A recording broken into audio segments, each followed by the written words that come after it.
A'udhu billahi minash shaitanir rajim. Bismillahirrahmanirrahim. In the name of God, the beneficent, the merciful, all praises due to God. Welcome back to Honest Opinion, keeping it real and making it happen. I'm your host, Hakeem Akil, better known as Hakeem the Dream. Again, we are very thankful for the opportunity to come back and address the listening audience, all 250,000 of you. And we are excited about our show today like we've been in the past. And this day is nothing different from the rest of it. We got a beautiful topic and great guests, and we're going to bring it to you as it is. And today's topic is called the value of fasting in all faith tradition. Again, the value of fasting in all faith tradition. Fasting is the act of willingly abstaining from some or all food, drinks, or both, for a period of time. In other words, when one fasts, they are intentionally restraining themselves from eating or drinking. However, for many, fasting goes beyond the simple act of not eating. Fasting provides spirituality, psychologically, and health benefit. According to research, the health benefit of fasting includes reduced risk of disease such as cancer, diabetes, and reduced obesity, increased lifespan, and stress resistance.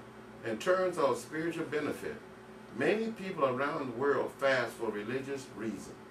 Indeed, fasting is a part of all of the major three faiths: Islam, Christianity, and Judaism. For Muslims, this year, August the 1st, was the beginning of the holy month called Ramadan. In this month, Muslims abstain from eating, drinking, and sexual intercourse from before the break of dawn till sunset, and they increase the act of worship and trying to abstain from engaging in negative behavior such as fighting, backbiting, arguing, lying, etc. The main reason and the goal of fasting in Islam is to devote and develop God consciousness of piety. Fasting is also practiced in several Christian denominations, such as the Catholic observe of Lent, their 40 days pre-trial fast. Although there are many reasons given in the Bible for fasting, some Christians see it as an act of sacrifice that reminds them of God. In addition, the believers in the Jewish faith fast on Yom Kippur, the Day of Atonement. As Honest Opinion is always educating and informing and enlightening our listeners, we have dedicated today's show to talk more about fasting, an act that has been done for hundreds of years by billions of people. So we would like for you to pay quick attention, take notes, call your friends, because we're going to give you some valuable information because we love you. Again, my name is Hakeem Akil, and my co-host, Jarvis Alameen, will introduce you to the guests, and we'll get this show started. Thank you. Welcome to Honest Opinion, keeping it real, making it happen. Streaming live from WTMP.com, AM 1150, 96.1. You can follow us on Facebook and put in the word Honest Opinion Radio, YouTube, Honest Opinion Radio. The call-in number here is 813-251-9867, 813-251-WTMP. We're going to open up the lines around 9:35. As Hakeem the Dream said in his wonderful monologue, the value of fasting in all faith tradition. We have in the studio with us, we have Dr. Hussein Nagamia. He is the chairman of the Tampa Bay Muslim Alliance. Welcome to the show, Dr. Nagamia. Tell us a little about yourself. Thank you. Assalamu alaikum, listeners. That is, peace be with you. MashaAllah. I'm so glad to be on the show again. I'm a kind of a chronic visitor down here. But in any case, my introduction is that I am a practicing cardiovascular surgeon. I do deal with cardiovascular or heart disease. And of course, you know, I'll be telling you some benefits of fasting with the heart disease. But I'm also involved in many Muslim charitable organizations down here, including the Tampa Bay Muslim Alliance, which holds the annual Islamic Charity Festival, of which most of you are familiar with because you have participated in it. And I want Jarvis to introduce the other guests here as well. All right, then. We also have in the studio with us Elder Timothy J. Kemp. He's the pastor of Peace Progressive Primitive Baptist Church. Also, he's a community leader and a community organizer in the community. Welcome, Pastor Kemp. Welcome to the show. First time on Honest Opinion. I've been trying to get you for a while. Well, I'm late, but I'm here. All right. It's a pleasure to be here with you gentlemen this morning to discuss such a very sensitive topic that does apply to all faith and all traditions. And we'll give our best effort to enlighten all of our radio listeners. All right then. Thank you, Pastor Kemp, and welcome to the show. We also have in the studio, he flew in from Qatar. It's Dr. Salih Mubarak. He's the head of the Department of Civil and Architecture Engineering at Qatar University out in the Middle East. Welcome home and welcome to the show, Dr. Mubarak. Tell us a little about yourself. Well, thank you. Assalamu alaikum and good morning. Wa alaikum salam. It's a pleasure to be here, and this is my hometown, Tampa. I'm visiting and I'm spending my Ramadan with my family after spending 3 Ramadans back in the Middle East. So I'm excited, and we can share a lot of good stories about Ramadan today. We can, and welcome to the show. Thank you for having Hakeem the Dream. The stage is set. We're going to talk about fasting, the value of fasting from all traditions. Let's jump right into it, and I'm going to go right to Dr. Mubarak. Let's go right to you. What is fasting from your perspective? Just a simple definition of fasting. Okay, to understand that definition, let's go to one of the sayings of the Prophet Muhammad, peace be upon him. He says, perhaps somebody gets nothing out of his fasting other than hunger and thirst, which means gets no reward.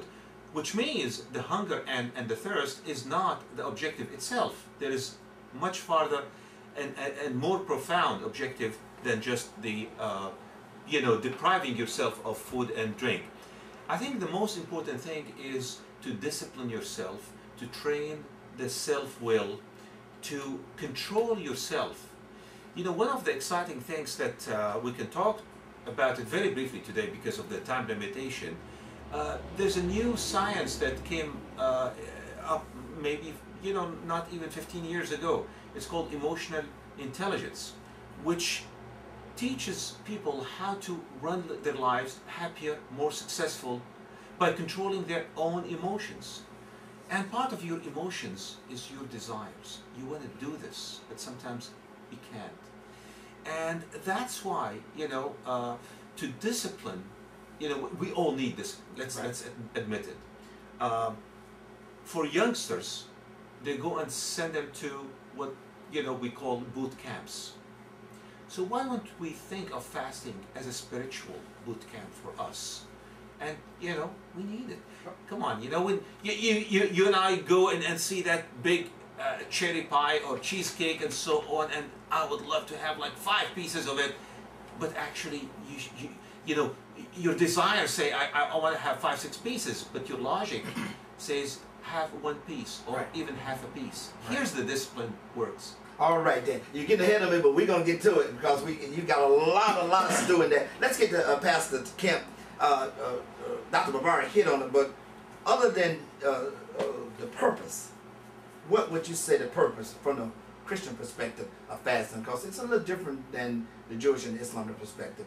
And fasting, Brother Jarvis, is a spiritual discipline, just as the doctor said. It gives you the ability to have better self-control. It deals with a lot of medical situations, as the doctor to my left said. It allows you to purge and cleanse your body. And it removes anxiety and frustration and a lot of other things that are from the emotional level. But the period of fasting, from a Christian perspective, Christians fast during a period of mourning, when someone deceased during a time of sorrow or during great affliction, like when David had committed adultery and the child that she was going to have, he constantly prayed and fasted, but it did not come to pass. But then Esther also, when they were trying to annihilate the Jews, also fasted. But Moses, before he received the law on Mount Sinai, he fasted 40 days and 40 nights, in synonymous with Jesus in Matthew chapter 4 and Luke chapter 4, where they also fasted. So fasting is for the spiritual discipline, for the emotional discipline, and also it has physical benefits that allow you to have better health and better self-control. And you hit it on the head. 40 days and 40 nights is one of the most popular ones that everybody hear about fasting from the Christian perspective and the Jewish perspective. Dr. Nagam, let's jump in here now, because we know in Islam, let's talk about the spiritual significance of fasting, because the Holy Quran was revealed to Muhammad the Prophet, sallallahu alaihi wasallam, peace and blessings of God be upon him. What is the spiritual significance of fasting in al-Islam? Well, there is a great deal of spiritual significance because, I mean, human emotions are all controlled by the higher intellect. And once you start controlling your intellect, you are a much better individual than you are if you were to just abandon yourself to all your desires and emotions. And therefore, I mean, discipline and control gives you command of yourself and your entire being. And that's most important. And I'll be touching on some of the physical benefits of fasting as we go along in this discussion. Yes, and we want to get to that. Akeem the Dream, jump right in there, brother. I myself personally look forward to the month of Ramadan, which consists of fasting, because during the year, I have to admit that I get off course on a lot of my behavior, and eating is one. I'm a food connoisseur. I would leave Tampa to go all the way to Orlando just to get me a nice steak that's on sale that day. So this was the problem. So I have to get back control again, and I'm welcome that, because sometimes you go so far until you can't get back, because you know people are creatures of habit. They practice something, they get good at that. So this once a year remind me that you know that I have to take better control, because don't let no one tell you that you don't have the power over this physical body. There'd be times that my stomach say, hey man, put some soda, some water, juice in me, and I have to talk to my stomach. I say, no, you can't have it now. And people literally think that I'm on the cell phone talking, because I'm like talking to myself. They don't know that I'm telling myself this, you know. So I'm really enjoying it, and I'm thankful to God that I was introduced to it. And hopefully some of our listeners today would try it. And we're not asking you to do the 30-day fast, but sometimes just do it one day. And put down the cigarettes or any kind of habit that you normally would say you couldn't do. So this time would be a good time to do it, especially when you got billions of other people doing it too. So you're not alone. Very good. He makes a good point there. Let's run now to back to Pastor Kemp. We have Ramadan. It's the month that the revealed book of God for the Muslim, the Holy Quran, was revealed to Muhammad the Prophet, peace be upon him. What are some special significant times that the Christian fast, other than the ones you just talked about, something that may kind of parallel with Ramadan at a time? I know the Catholics do Lent, and let's talk about another time. Do the religious tradition of Christian do Lent too? We do Lent as well. Okay, well then talk about that. From the period of Ash Wednesday to Good Friday is a 40-day sacrifice where we fast generally from sunup to sundown. Okay.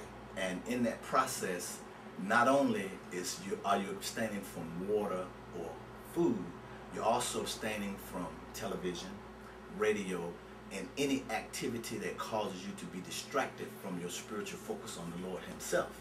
So what we try to do is deny something that you like. Like I heard the doctor say he likes coffee.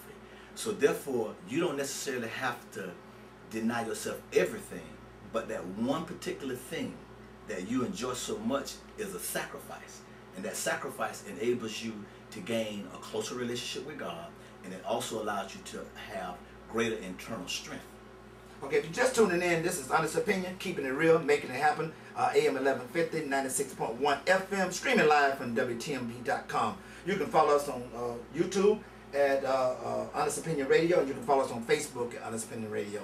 The call-in number here is 813-251-9867, 813-251-WTMP. We're talking about this morning the value of fasting in all faith traditions. We have in the studio with us Dr. Hussein Degamia, chairman of the Tampa Bay Muslim Alliance. We have Elder Timothy J. Kemp, pastor of Peace Progressive Primitive Baptist Church, and Dr. Saleh Mubarak, head of the Department of Civil and Architect Engineering, Qatar University in the Middle East. We're going right to you, Dr. Mubarak. Explain kind of briefly and specifically Ramadan, the principles of Ramadan.